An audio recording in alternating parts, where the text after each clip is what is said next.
Tom, salut, bonjour. Bonjour. Merci d'avoir répondu favorablement à cette interview. Euh, Tu es belge, Oui. tu es mycologue, Non.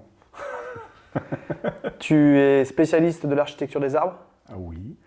tu es spécialiste de la gestion des vieux arbres. Oui. Ah. Tout à fait. Tu fais partie d'un groupe de travail européen sur la standardisation des pratiques professionnelles. Mhm. Et puis, et enfin, tu es polyglotte et je pense progressiste. Est-ce que cette présentation te convient et est-ce que tu veux la prolonger? Non, ça me va. Ça me va. Merci pour l'intro. Tom, je t'ai fait venir très sérieusement parce que je te pense progressiste, dans le sens où je crois que tu essaies de mobiliser des pratiques qui peuvent s'immobiliser pour plein de raisons. Et tu n'es pas, je dirais, spécialement dans un conflit d'intérêts parce que tu vends pas grand-chose, toi. Non. Les Et connaissances. des connaissances. Ouais. Et en ce sens, tu n'es pas freiné. Et c'est peut-être ma première question, c'est il y a beaucoup de freins, je crois, dans les métiers, et beaucoup en arboriculture. Est-ce que tu crois qu'il y a des freins? Et là, est-ce qu'on parle plutôt de freins sur le métier des praticiens ou plutôt des freins sur le métier des consultants? Bah, ça serait bien qu'on se positionne effectivement, parce que ce pas les mêmes problématiques. Non, c'est vrai. Et moi qui ne suis plus opérateur, qu'il ait été comme toi, tu as été élagueur, Oui. et moi aussi. C'est très longtemps, mais... Moi aussi. Et on change de champ de questionnement quand on change de métier. Tout à fait. Donc je propose qu'on s'intéresse plutôt au métier de prescripteur, de consultant, d'expert, de conseil. Oui, je pense qu'il y a beaucoup de freins dans le métier de consultant et d'expert. Et en fait, je pense que les freins les plus importants, c'est le manque de questionnement et le manque d'approche critique, d'approche basée sur la science, mais vraiment basée sur la science, pas avoir une pseudo-approche scientifique. Et c'est ce manque de questionnement en fait qui est le frein le plus important, je pense, sur notre métier. Là, on parle de l'auto-questionnement. Donc, le consultant, il se questionne pas soi-même, mais aussi les questionnements entre consultants, par exemple. Parce que ça ne se fait pas, on est trop poli, on essaye de pas foutre la merde dans la consultance. Donc même si on n'est pas d'accord avec certaines expertises, on laisse passer, on ne questionne pas le comportement d'autres consultants. Ça ne se fait pas vraiment en consultance. Et je pense que ce manque d'esprit critique et d'approche scientifique et ce manque de questionnement, c'est le frein le plus important pour le métier de consultant en arboriculture. D'autocritique alors, c'est ce que tu veux dire? Autocritique et on est trop poli. C'est même noté dans certaines codes éthiques, par exemple la code éthique des certificats européens, European Tree Technician. Là, on demande dans la code éthique de ne pas se critiquer, au moins de ne pas se critiquer publiquement et de ne pas critiquer non plus les associations européennes, donc de garder la critique et la pensée critique à l'intérieur des associations et du métier et de ne pas avoir ce questionnement public. Et je pense que c'est tout à fait faux. C'est parce que c'est cette pensée critique et ce questionnement qui a le potentiel de faire avancer notre métier de consultant dans le futur. Oui, une forme d'autoprotection du métier, de protectionnisme du métier. Oui, tout à fait. Comme on le retrouve dans beaucoup de métiers, dans la déontologie des médecins, des infirmiers. Absolument. Je crois que le premier code de déontologie, c'est de ne pas critiquer sa caste, Oui. Ce qui est quand même très C'est étonnant. très bizarre. Autant je le conçois dans la médecine, parce qu'il ne faudrait pas que les gens se détournent de la médecine. Et ça, c'est compréhensible, parce que ça nous ferait faire une marche arrière vers le charlatanisme, et vers l'empirisme, et vers ce qu'on ne souhaite pas. Autant en arboriculture, je me demande si c'est pas une bonne chose de se détourner de l'expertise. surtout s'il se trompe. Et c'était la suite de ma question, question qui s'ensuit, c'est est-ce que tu crois qu'on se plante en arboriculture? Est-ce que tu crois qu'on est capable de poser des diagnostics?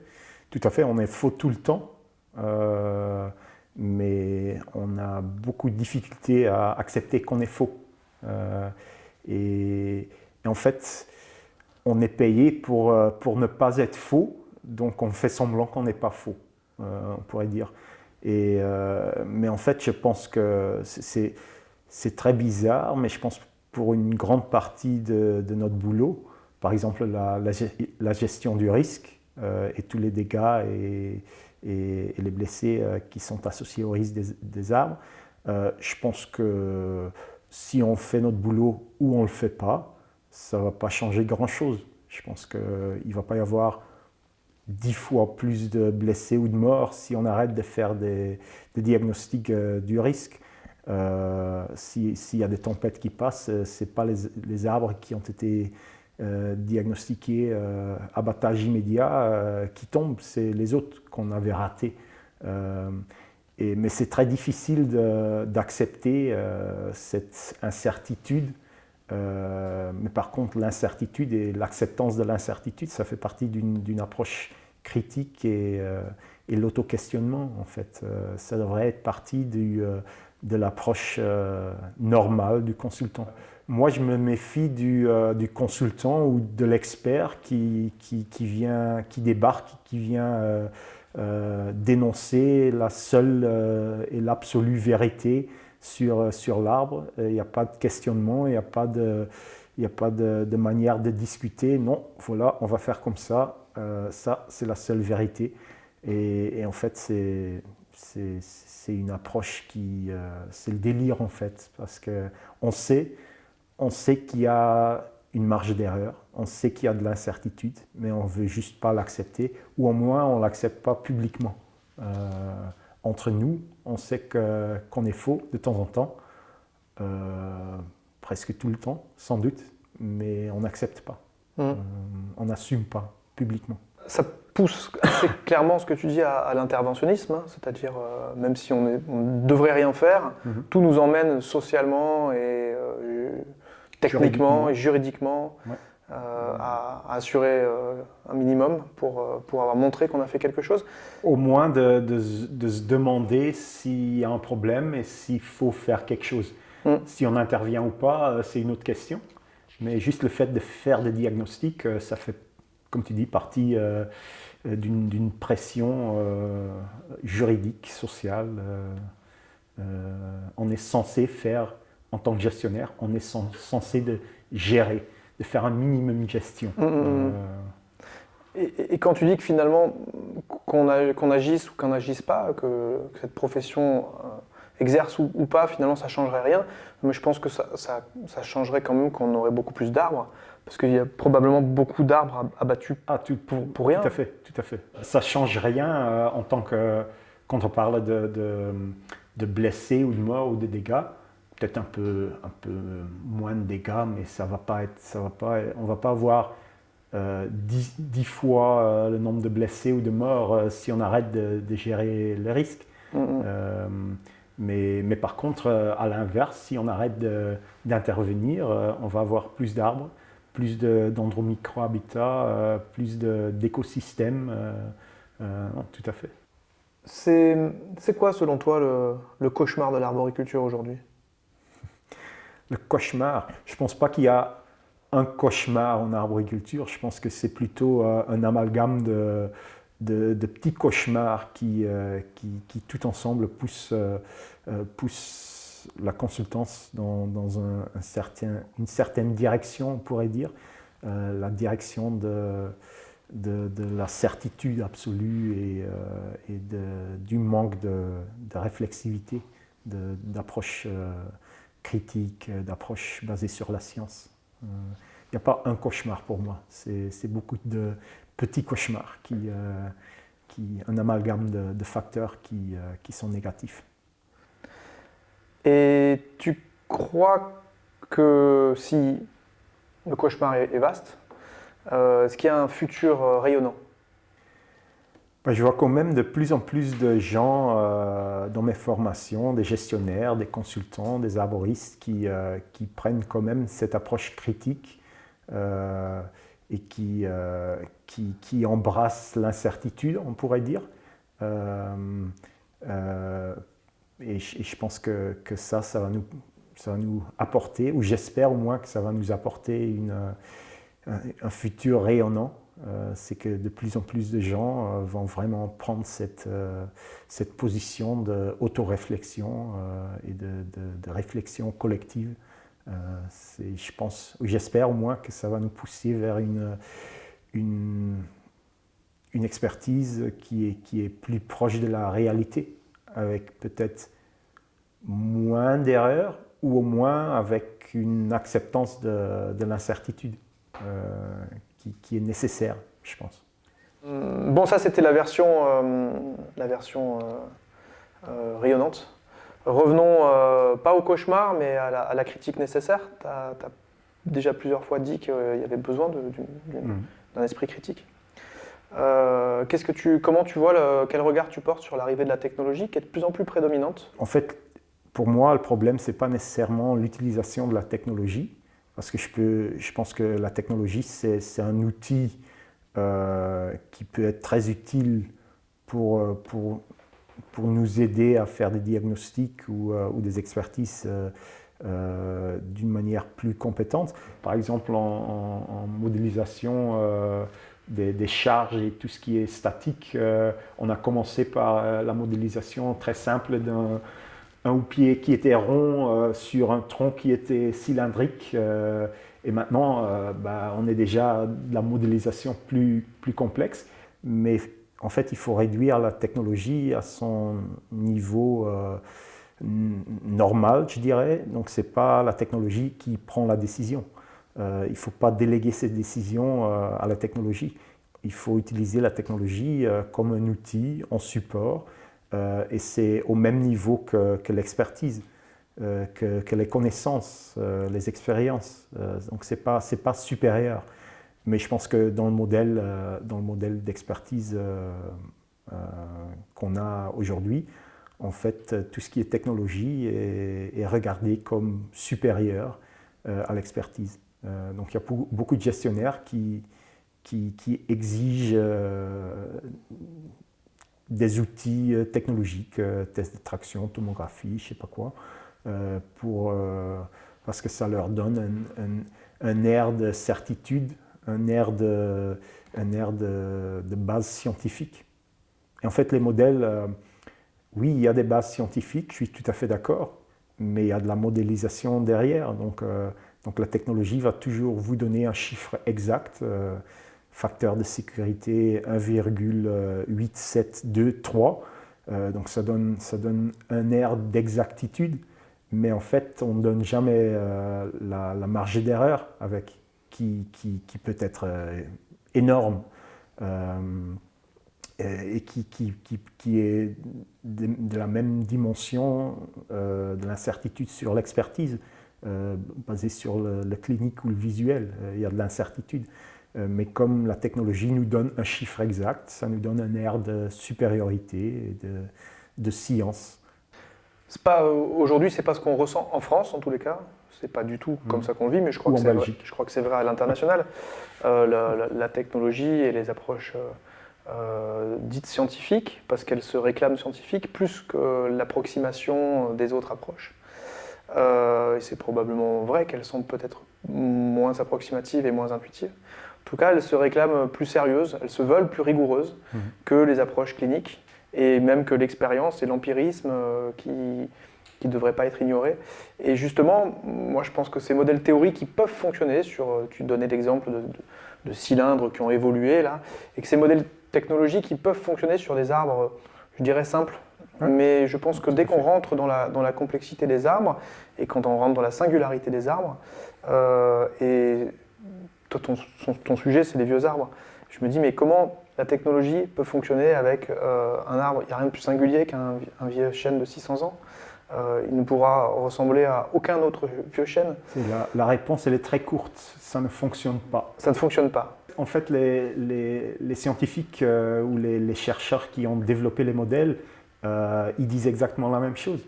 Donc le test de traction, ne l'utilisez pas sur les vieux arbres très complexes parce que ça ne marche pas.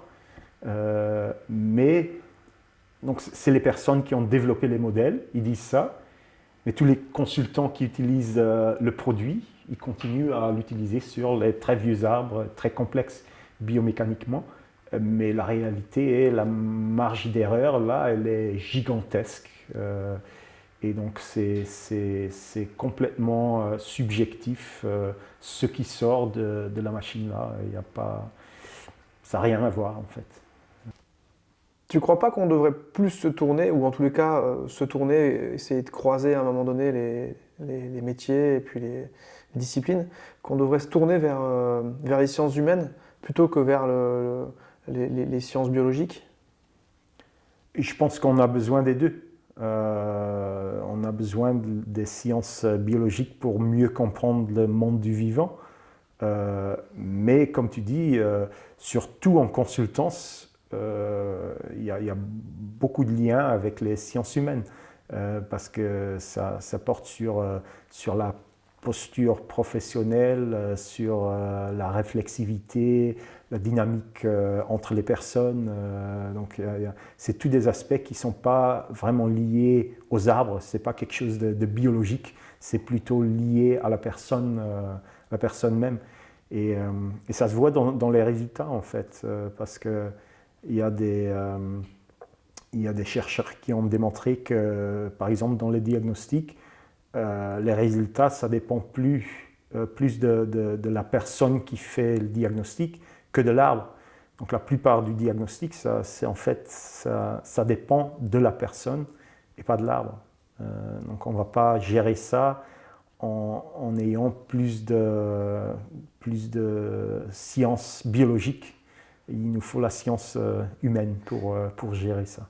Mais qui semble actuellement un peu absente. Dans notre métier, absolument. Complètement absent. Donc je sais que toi, tu essayes de faire entrer certaines idées dans le métier. Moi, j'essaye la même chose en Belgique. Mais bon, ça va durer un bon bout de temps avant que tout le métier va embrasser cette position-là. Je pense que ça va être en anglais, ils disent un uphill battle. Donc c'est une bataille très longue et dure.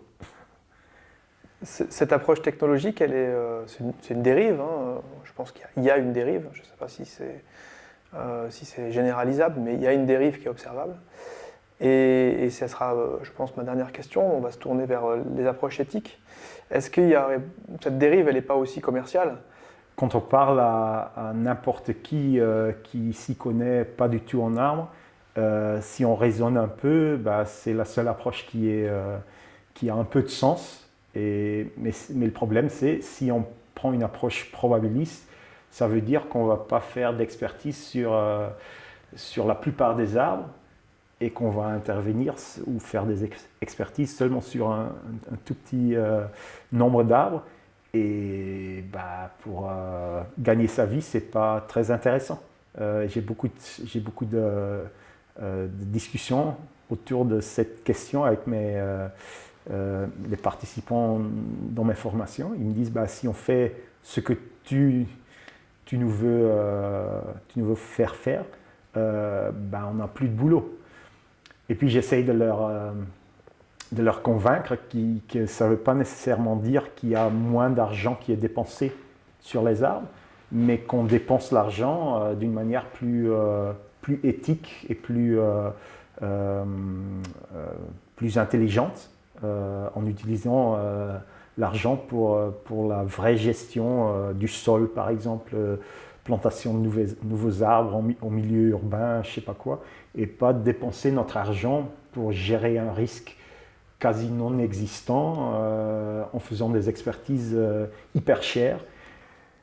Je pense que c'est très important que les gestionnaires ils rééduquent les consultants, en fait, en leur disant oui, je veux votre conseil, mais je ne veux pas nécessairement avoir des vérités absolues, abattage immédiat, inévitable. C'est faux, parce qu'il y a toujours des options. Mais en fait, c'est très important que le gestionnaire il dit au consultant dans ton rapport, je veux telle et telle information et je ne veux pas de ces pièges dedans. Par exemple, dans beaucoup de rapports, tests de traction, tomographie, c'est marqué il faut refaire le test dans 2 ans, 3 ans. Donc ça veut dire une fois qu'on a fait une tomographie, tous les 2 ans, on est censé avoir un nouveau test. Et si on ne le fait pas, en tant que gestionnaire, on est très vulnérable au point juridique. Là. Et donc, moi, je dis toujours aux gestionnaires, exigez de vos consultants de ne pas avoir des choses comme ça dans les rapports. Aussi, s'il y a des préconisations de gestion, souvent, ça se dit haubanage dans les 2 mois, élagage de l'arbre dans les 3 mois, abattage immédiat dans la semaine. En fait, non, ça ne marche pas comme ça. Le gestionnaire, il a un budget limité, donc c'est OK d'avoir une priorisation des préconisations, mais sans avoir une date absolue là-dessus. Donc c'est le gestionnaire qui prend les décisions. Surtout que la date, elle est donnée de manière arbitraire, totalement. Arbitraire, absolument. Ouais. Donc au pif, Voilà. on n'a aucune idée, 2 on mois. met une date, une date dessus et le gestionnaire, il doit suivre. Donc il doit dépenser l'argent public parce que le consultant a dit que c'était comme ça. Et en fait, de cette manière-là, les gestionnaires, ils ont délégué leurs responsabilités, leurs décisions aux consultants. Et à leur tour, les consultants ont délégué leurs décisions à la technologie qui dit oui ou non, abattage immédiat ou on garde l'arbre. Mais c'est très important que les gestionnaires ils reprennent leurs responsabilités en main. C'est eux qui prennent les décisions et c'est les consultants et la technologie qui donnent des conseils. Dans les rapports, moi, j'exige toujours d'avoir des options. Et c'est quelque chose que le gestionnaire il peut demander. Beaucoup de gestionnaires aiment le manque d'options. Ils aiment que le consultant prenne la décision. Une totale délégation de la décision. Totale délégation, mais en fait c'est l'inverse. Donc un gestionnaire il devrait exiger qu'il y a toujours trois options dans le rapport. Et l'expert ou le consultant qui ne veut pas donner d'options, tant pis, t'as pas la position, l'approche critique en acceptant l'incertitude qu'on veut. Et on essaye de trouver quelqu'un qui est dans cette approche qu'on veut. Donc toi, tu crois à la rééducation du gestionnaire? Absolument. Il faut remettre les consultants dans leur cage, on pourrait dire, reprendre la responsabilité en main en tant que gestionnaire et réduire, c'est un peu négatif, mais réduire le consultant à ce qu'il est censé faire, et c'est donner des conseils, c'est pas prendre des décisions. Est-ce que tu crois que les gestionnaires qui du coup devraient reprendre en main leur gestion et leurs décisions et leurs arbres, est-ce que tu crois qu'ils sont formés à ça?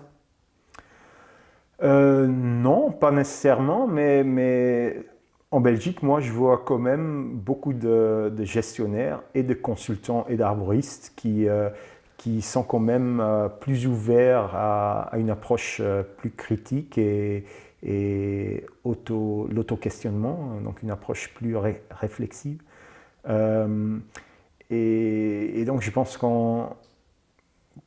que ça s'améliore petit à petit. Il y a des gestionnaires qui sont très heureux dans la situation actuelle en déléguant leurs décisions à des consultants. Mais je vois quand même de plus en plus de gestionnaires qui ont un esprit ouvert à l'approche critique et l'approche scientifique. Ok. Je te propose une dernière phrase et je te laisse réagir dessus. Nous sommes tous là au service de l'arbre. quand je lis cette phrase, je pense toujours menteur. Parce que c'est pas vrai du tout en fait. Les consultants, les professionnels de l'arbre sont rarement au service de l'arbre. Et j'espère dans le futur que cette phrase, elle devient vraie, qu'on est plus au service de l'arbre, mais je pense actuellement, c'est pas vrai du tout. On est au service du gestionnaire, du risque, des, je sais pas, objectifs qui sont pas très clairs, mais on n'est pas au service de l'arbre. Merci beaucoup Volontiers. pour ta participation et puis pour avoir répondu simplement et honnêtement. C'est nul, ce honnêtement. Je sais pas si on a fait une super interview, mais on l'a fait. Voilà.